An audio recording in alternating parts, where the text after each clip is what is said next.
उत्तर प्रदेश के अनजाने डर। नमस्कार दोस्तों, आज हम आपको ले चलेंगे उत्तर प्रदेश के कुछ ऐसे रहस्यमयी और डरावने स्थानों की सैर पर जिनके बारे में सुनकर ही आपके रोंगटे खड़े हो जाएंगे।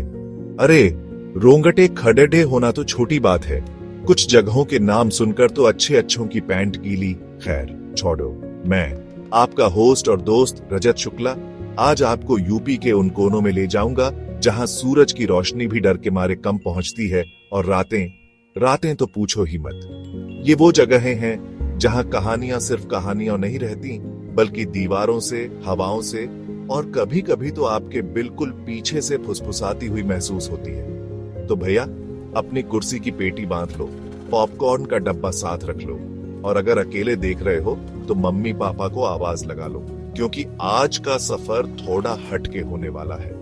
हम बात करेंगे उन किलों की, उन घाटों की और उन इमारतों की जहां आज भी अनसुलझे रहस्य दफन हैं। ये वो जगहें हैं जिनके बारे में गूगल पर भी सर्च करोगे तो 100 कहानियां मिलेंगी और हर कहानी पिछली वाली से ज्यादा डरावनी। सोचो, ऐसी जगहों पर जाना कैसा होगा? नहीं, मैं तो बस वीडियो बना रहा हूँ, जाने का रिस्क तो आप लोग लो। मजाक कर रहा हूँ यार, लेकिन सच कहूं तो इन जगहों के बारे में पढ़ते पढ़ते ही मेरी हालत पतली हो गई थी। तो तैयार हो जाइए उत्तर प्रदेश के उस अनदेखे, अनसुने और अनकहे पहलू से रूबरू होने के लिए, जहां हर मोड़ पर एक नया रहस्य और हर कहानी के पीछे एक गहरा डर छिपा है। हम सिर्फ जगहों के नाम नहीं गिनाएंगे, बल्कि उनकी आत्मा तक पहुंचने की कोशिश करेंगे, उन आवाजों को सुनने की कोशिश करेंगे जो सदियों से वहां गूंज रही है। तो चलिए शुरू करते हैं उत्तर प्रदेश के सबसे भूतिया और रहस्यमयी स्थानों का ये सफर मेरे यानी रजत शुक्ला के साथ। देखते हैं कौन कितना बहादुर है। तो दोस्तों, हमारी लिस्ट में सबसे पहला नाम है ब्रिजघाट का। हाँ जी, वही ब्रिजघाट जो गंगा मैया के किनारे बसा है, जहां लोग पुण्य कमाने आते हैं, अस्थि विसर्जन करने आते हैं। लेकिन कहते हैं ना, जहां जीवन का अंत होता है वहां कुछ कहानियां शुरू भी होती हैं। सूरज ढलते ही ब्रिजघाट का माहौल बदलने लगता है। दिन में जहां चहल पहल और भक्ति का सागर होता है, रात में वही जगह एक अजीब सी खामोशी और रच लेती है। ये वो खामोशी नहीं जो सुकून दे, बल्कि वो जो आपके कान खड़े कर दे, जो आपको बार बार पीछे मुड़कर देखने पर मजबूर कर दे। स्थानीय लोगों की माने तो यहाँ रात के अंधेरे में अजीबोगरीब आवाजें सुनाई देती हैं।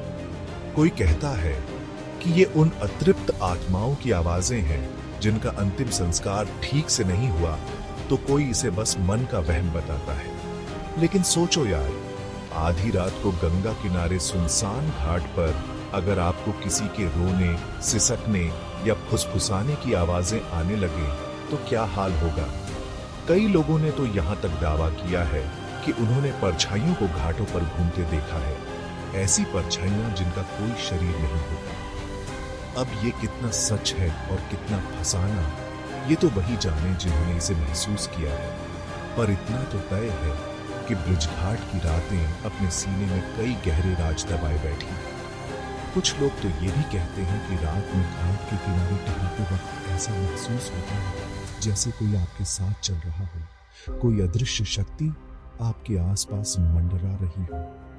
कई बार अचानक से हवा का ठंडा झोंका आता है, जबकि मौसम बिल्कुल शांत होता है। ये सब बातें सुनकर ही अजीब सा लगने लगता है। ब्रिजघाट की सुबह जितनी पवित्र और शांत होती है, उसकी रात उतनी ही रहस्यमयी और अनकही कहानियों से भरी हुई। इसलिए अगर कभी ब्रिजघाट जाना हो तो दिन में दर्शन कर लेना, रात का एडवेंचर शायद महंगा पड़ जाए। अब चलते हैं बुलंदशहर की ओर, जहां खड़ड़ा है एक पुराना किला। किले तो वैसे भी अपने अंदर इतिहास और रहस्य समेटे होते हैं, लेकिन बुलंदशहर का ये किला कुछ ज्यादा ही बदनाम है। यहाँ के स्थानीय लोग इसके आसपास भी शाम ढलने के बाद भटकने से डरते हैं। और डरें भी क्यों ना, कहानियां ही कुछ ऐसी हैं। कहते हैं कि इस किले पर कई बार भूत प्रेत देखे गए हैं। मतलब ऐसा नहीं कि कोई एक आध बार गलती से दिख गया हो, बल्कि बाकायदा लोगों ने उन्हें महसूस किया है, उनकी मौजूदगी को अपने आसपास पाया है। सोचो, एक वीरान पडीडेढ़ा किला जिसकी दीवारें पुरानी हो चुकी हैं, छतें कहीं कहीं से टूटी हुई हैं और उसके अंदर घूम रही हैं वो आत्माएं जिनका शायद इस किले से कोई गहरा नाता रहा हो। स्थानीय लोग बताते हैं कि कई बार किले के अंदर से अजीबोगरीब आवाजें आती हैं, कभी किसी के चीखने की, कभी घुंघरुओं की, तो कभी तलवारों के टकराने की। ऐसा लगता है जैसे किले की दीवारें आज भी उन बीती हुई घटनाओं की गवाह हैं और रात के सन्नाटे में उन्हें दोहराती हैं। कुछ बहादुर लोगों ने रात में किले के अंदर जाने की हिम्मत भी की, लेकिन उनके अनुभव इतने डरावने रहे कि उन्होंने दोबारा उधर देखने की भी कसम खा ली। कहते हैं कि किले के कुछ हिस्सों में तापमान अचानक से गिर जाता है, भले ही बाहर कितनी भी गर्मी क्यों न हो। कुछ लोगों ने तो यह भी महसूस किया है कि उन्हें किसी ने धक्का दिया हो या उनके बाल खींचे हों, जबकि आसपास कोई नहीं होता। अब इन बातों में कितनी सच्चाई है, ये तो शोध का विषय है, लेकिन एक बात तो पक्की है कि बुलंदशहर का ये किला अपने सीने में सिर्फ इतिहास ही नहीं, बल्कि कई अनसुलझे और डरावने रहस्य भी दबाए हुए हैं। अगर कभी बुलंदशहर जाना हो तो इस किले को दूर से ही नमस्कार कर लेना। ज्यादा हीरो बनने की जरूरत नहीं है। क्या पता कौन सा अनचाहा मेहमान स्वागत के लिए खड़ीढ़ा हो। नवाबों का शहर लखनऊ अपनी तहजीब और नजाकत के लिए मशहूर है, लेकिन इसी शहर में एक ऐसी जगह भी है जहां जाने से पहले लोग 10 बार सोचते हैं, और वो जगह है लखनऊ रेजिडेंसी। अरे भाई, नाम सुनकर ही कैसा वीरान सा लगता है ना। ये वही जगह है जो 1857 की क्रांति की गवाह रही है, जहां भयंकर मारकाट हुई थी, जहां न जाने कितने सिपाहियों और अंग्रेजों ने अपनी जान गंवाई थी। कहते हैं कि आज भी उन मृत आत्माओं की आहें रेजिडेंसी की खंडहर हो चुकी दीवारों में गूंजती हैं। यहाँ का माहौल ही कुछ ऐसा है कि दिन में भी एक अजीब सी उदासी और भारीपन महसूस होता है। टूटी फूटी इमारतें, दीवारों पर गोलियों के निशान और चारों तरफ फैला सन्नाटा, ये सब मिलकर एक ऐसा दृश्य बनाते हैं जो किसी भी हॉरर फिल्म के सेट जैसा लगता है। स्थानीय लोगों और वहां घूमने गए कई टूरिस्ट्स ने भी अजीबोगरीब घटनाओं का अनुभव किया है। कुछ लोगों का कहना है कि उन्हें बेसमेंट और कब्रिस्तान वाले एरिया में किसी के चलने की या फुसफुसाने की आवाजें सुनाई दी हैं, जबकि वहां कोई मौजूद नहीं था। सोचो, आप अकेले घूम रहे हो और अचानक आपको लगे कि कोई आपके पीछे है। कई लोग तो ये भी बताते हैं कि शाम ढलने के बाद रेजिडेंसी के आसपास का तापमान अचानक कम हो जाता है और एक अनजानी सी बेचैनी महसूस होने लगती है। कुछ फोटोग्राफर्स ने तो अपनी तस्वीरों में अजीब सी आकृतियां और धुंधले चेहरे दिखने का भी दावा किया है। अब ये कैमरे का कमाल है या सच में वहां कुछ और भी है, ये कहना मुश्किल है। लेकिन एक बात तो तय है कि लखनऊ रेजिडेंसी सिर्फ एक ऐतिहासिक स्मारक नहीं है, बल्कि ये उन अनगिनत कहानियों और आत्माओं का घर भी है जो आज भी अपनी मुक्ति का इंतजार कर रही है। इसीलिए अगली बार लखनऊ जाएं तो रेजिडेंसी जरूर घूमिए, लेकिन जरा संभल कर।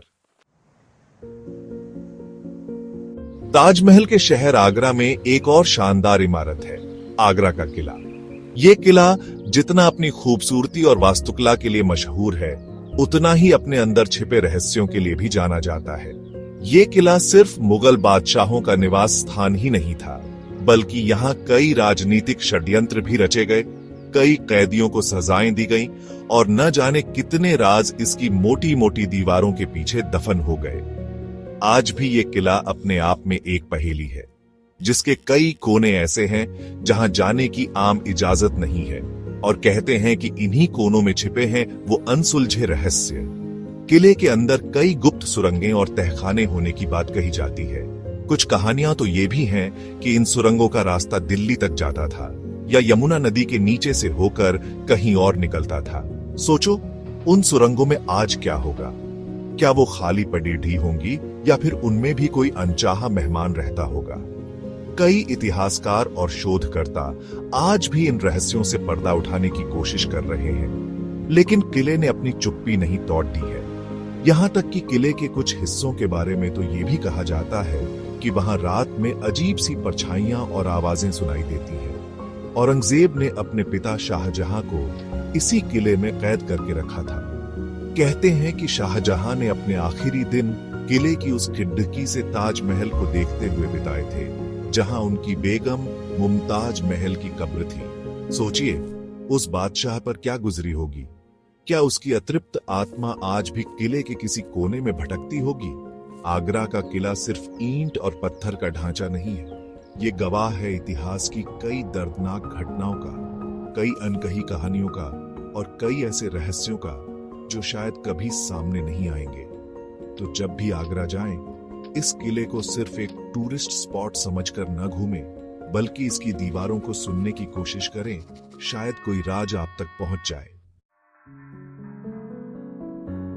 अब बात करते हैं भगवान कृष्ण की नगरी मथुरा की। यहाँ यमुना किनारे बसा है कंस का किला, वही कंस मामा जिसे भगवान कृष्ण ने मारकर धरती को उसके अत्याचारों से मुक्त किया था। लेकिन कहते हैं कि कंस की बुरी आत्मा या उससे जुड़ी नकारात्मक ऊर्जा आज भी इस किले के आसपास मंडराती है। ये किला आज काफी हद तक खंडहर हो चुका है, लेकिन इसका डरावनापन कम नहीं हुआ है। यहाँ के बारे में जो कहानियां प्रचलित हैं, वो सुनकर किसी के भी होश उड़ जाए। सबसे चौंकाने वाली बात यह है कि इस किले के आसपास कई लोगों की रहस्यमयी तरीके से मौतें हो चुकी हैं। स्थानीय लोग बताते हैं कि जो भी इस किले के रहस्यों को जानने की कोशिश करता है या इसके साथ छेड़छाड़ करता है, उसके साथ कुछ न कुछ बुरा जरूर होता है। कुछ लोग इसे अंधविश्वास मानते हैं, तो कुछ इसे किले से जुड़ी नकारात्मक शक्तियों का प्रभाव। लेकिन लगातार होती रहस्यमयी मौतें इस जगह को और भी ज्यादा डरावना बना देती हैं। सोचो, एक ऐसी जगह जहां जाना ही अपनी जान को खतरे में डालना हो। कहते हैं कि रात के समय किले के अंदर से चीखने, चिल्लाने और रोने की आवाजें आती हैं। कुछ लोगों ने तो किले के बुर्जों पर अजीब सी परछाइयों को भी देखने का दावा किया है। यमुना नदी के किनारे होने की वजह से यहाँ का माहौल वैसे भी रात में काफी भयानक हो जाता है। क्या ये सच में कंस की आत्मा है जो बदला लेना चाहती है, या फिर ये सिर्फ लोगों का वहम है? जो भी हो, मथुरा का कंस किला आज भी एक अनसुलझी पहेली बना हुआ है। एक ऐसी जगह जहां जाने से पहले 100 बार सोचना पड़ता है। अगर हिम्मत है तो जाकर देख लो, पर हमारी सलाह मानो तो दूर से ही प्रणाम कर लेना। तो दोस्तों, ये थे उत्तर प्रदेश के कुछ सबसे रहस्यमयी और डरावने स्थान। उम्मीद है कि इन जगहों के बारे में सुनकर आपके भी रोंगटे खड़ीडे हो गए होंगे, या कम से कम थोड़ी सी तो सिहरन महसूस हुई ही होगी। अरे सच बताना, कंबल में मुंह छुपाकर तो नहीं देख रहे थे ना? ये वो जगहें हैं जहां इतिहास, रहस्य और डर एक साथ मिलते हैं। हर किले, हर खंडहर की अपनी एक कहानी है, कुछ सुनी सुनाई, कुछ अनकही, और इन्हीं कहानियों की वजह से ये जगहें आज भी लोगों के दिलों में एक खास और डरावनी जगह बनाए हुए हैं। देखो यार, भूत प्रेत होते हैं या नहीं, ये तो एक अलग बहस का मुद्दा है, लेकिन एक बात तो माननी पड़ेगी कि इन जगहों पर कुछ तो ऐसा है जो इन्हें आम जगहों से अलग बनाता है। शायद वो वहां का माहौल हो, या फिर उन जगहों से जुड़ी दर्दनाक घटनाएं, या फिर लोगों का विश्वास। जो भी हो, ये जगह हमें सोचने पर मजबूर करती हैं कि क्या सच में हमारे आसपास एक ऐसी दुनिया भी है जिसे हम देख नहीं सकते पर महसूस कर सकते हैं। खैर, ज्यादा फिलॉसफी नहीं झाड़ते, वरना पता चला रात को सपने में भी यही किले और भूत नजर आ रहे हैं। तो दोस्तों, अगर आपको हमारा ये डरावना सफर पसंद आया हो तो लाइक और सब्सक्राइब करना न भूलें। और हाँ, कमेंट में बताएं कि आप इनमें से किस जगह पर जाने की हिम्मत करेंगे, या फिर कौन सी जगह के बारे में सुनकर आपकी सबसे ज्यादा हालत खराब हुई। आपके कमेंट्स पढ़कर हमें भी मजा आएगा, और शायद अगली बार किसी और राज्य के ऐसे ही रहस्यमयी स्थानों की सैर पर निकल भी ढीठे। तब तक के लिए शुभ रात्रि। और हाँ, अपने बिस्तर के नीचे चेक कर लेना, क्या पता